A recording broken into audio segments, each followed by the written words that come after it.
Assalamualaikum warahmatullahi wabarakatuh. Bagaimana kabar anak-anakku hari ini?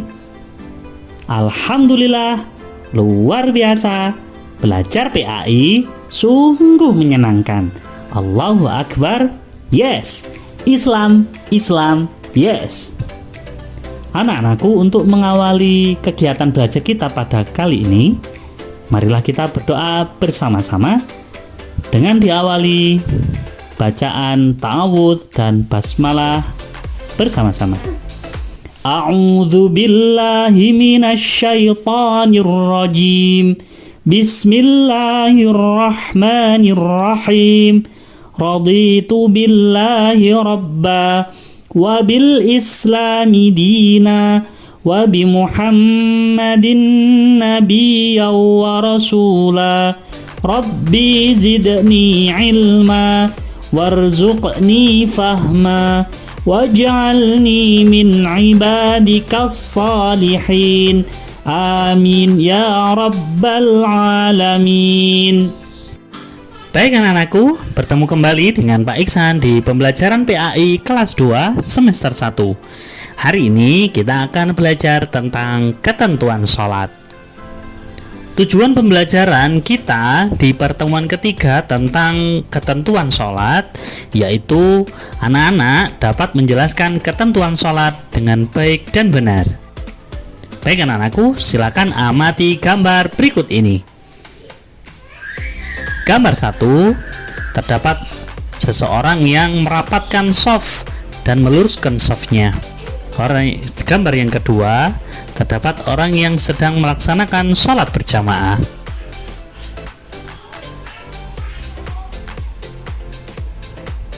Nah, anak-anakku, apa yang kalian lakukan jika sudah dikumandangkan iqomah? Benar, ya, kita segera merapatkan dan meluruskan shaf serta bersiap untuk melaksanakan sholat jamaah.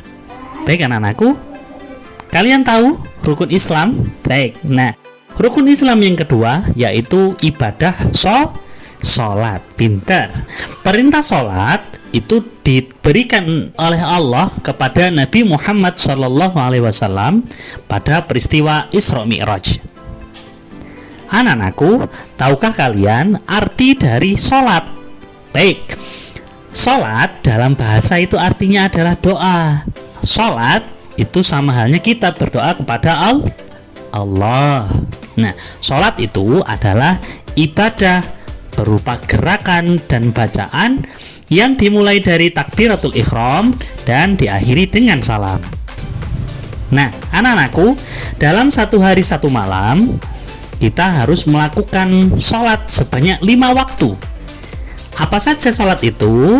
Yang 5 waktu, yaitu yang pertama, sholat subuh sebanyak 2 rakaat, sholat duhur 4 rakaat, sholat asar 4 rakaat, sholat maghrib 3 rakaat, dan sholat isya 4 rakaat. Nah, sholat 5 waktu tersebut hukumnya wajib bagi seorang muslim. Jadi tidak boleh ditinggal. Nah, anak-anakku, kita membahas tentang ketentuan sholat. Nah, ketentuan sholat adalah sesuatu hal yang berkaitan dengan sholat. Nah, apa saja yang berkaitan dengan sholat? Yang pertama, yaitu syarat wajib sholat. Yang kedua, syarat sah sholat. Yang ketiga, rukun sholat. Dan yang keempat, sunnah sholat. Dan yang kelima, hal-hal yang dapat membatalkan sholat. Selanjutnya, kita masuk di pembahasan yang pertama, yaitu syarat wajib sholat. Nah, syarat wajib sholat adalah syarat yang mewajibkan seseorang tersebut harus melaksanakan sholat. Nah, siapakah orang yang wajib sholat? Yang pertama, yaitu orang Islam, dan yang kedua berakal sehat atau tidak gila, dan yang ketiga yaitu baligh atau dewasa. Kemudian yang kedua yaitu syarat sah sholat. Syarat sah sholat itu adalah syarat-syarat yang harus dipenuhi agar sholat kita menjadi sah. Nah, syarat sholat itu apa saja? Yang pertama, suci dari hadas dan najis. Yang kedua, menghadap kiblat. Yang ketiga, menutup aurat. Dan yang keempat, setelah masuk waktu sholat.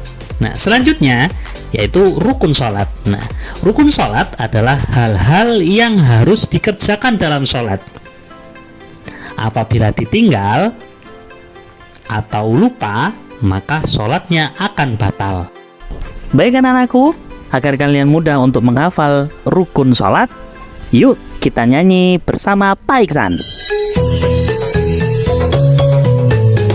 Rukun sholat ada 13, kita harus tunaikan semuanya. Jika ada yang tertinggal, maka sholatnya pun terbatal.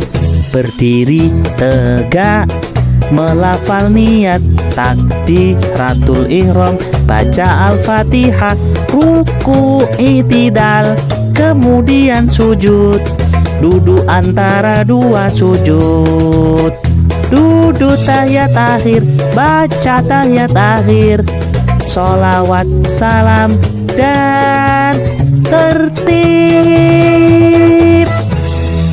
Selanjutnya kita masuk di yang keempat, yaitu sunnah-sunnah sholat. Nah, apa saja sunnah-sunnah sholat itu?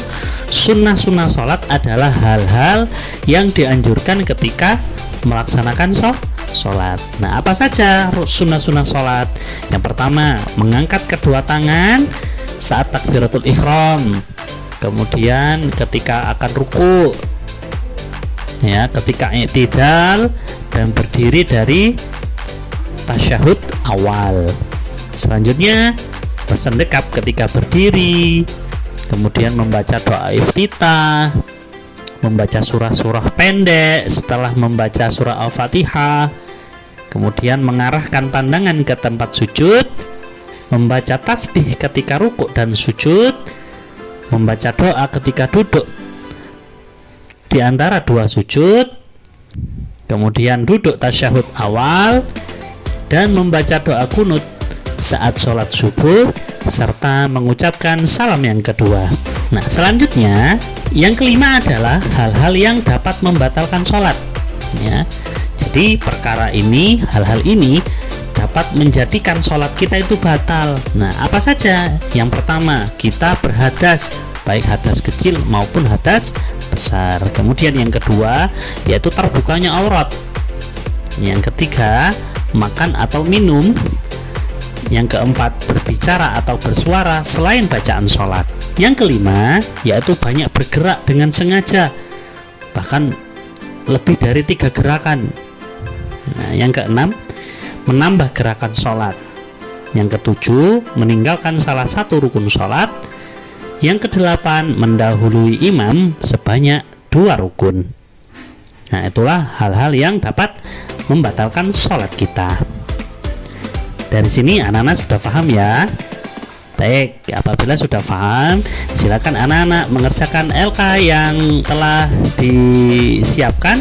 Silakan kerjakan dengan baik. Adik-adik, demikian pembelajaran kita kali ini. Kita akhiri dengan membaca hamdalah dan doa kafaratul majelis. Alhamdulillahi rabbil alamin. Subhanakallahumma wa bihamdik, asyhadu an la ilaha illa ant, astaghfiruka wa atubu ilaik. Adik-adik, Bapak berpesan jaga sholat, jaga kesehatan, bantu orang tua, dan selalu membaca Al-Quran. Kita bertemu kembali di pembelajaran selanjutnya. Wassalamualaikum warahmatullahi wabarakatuh.